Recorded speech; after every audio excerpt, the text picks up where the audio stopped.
باغ کی سیر۔ موسم بہت اچھا تھا، ہلکی ہلکی بارش ہو رہی تھی۔ چھٹی کا دن تھا۔ علی نے ابو سے کہا، ابو کہیں سیر کرنے چلتے ہیں؟ سارا نے بھی کہا، جی ابو بہت مزہ آئے گا۔ ابو نے کہا، میں تو آج آرام کروں گا۔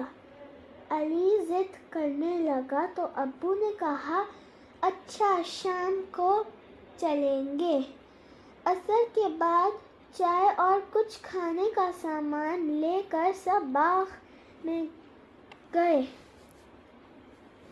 وہاں کی ہری ہری گھاس پر بارش کے پانی کی بوندیں موتیوں کی طرح چمک رہی تھیں۔ باغ میں بہت سے پھول کھلے ہوئے تھے۔ وہاں ایک چھوٹی سی جھیل بھی تھی، جس کے اوپر لکڑی کا ایک پل تھا۔ جھیل میں کنول کے پھول تیر رہے تھے۔ علی اپنی فٹ بال لے گیا تھا۔ وہاں اور بھی بچے آئے ہوئے تھے۔ ان سے سارا اور علی کی دوستی ہو گئی۔ سب مل کر کھیلنے لگے۔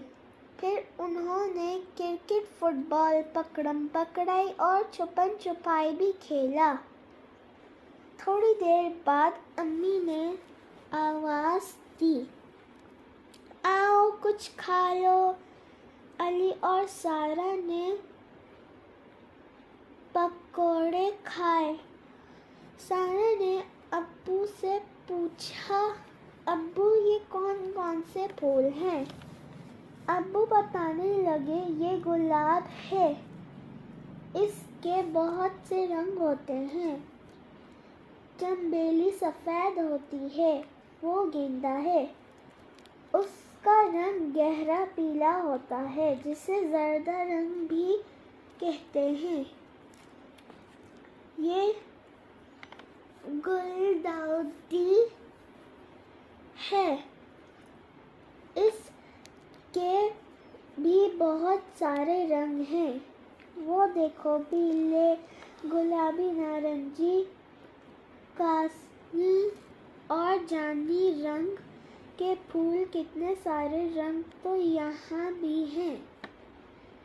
سارا نے جب ایک خوشبودار پھول کے بارے میں پوچھا تو امی نے کہا، یہ موتیا ہے، اس کے ہار اور گجرے بھی بنتے ہیں۔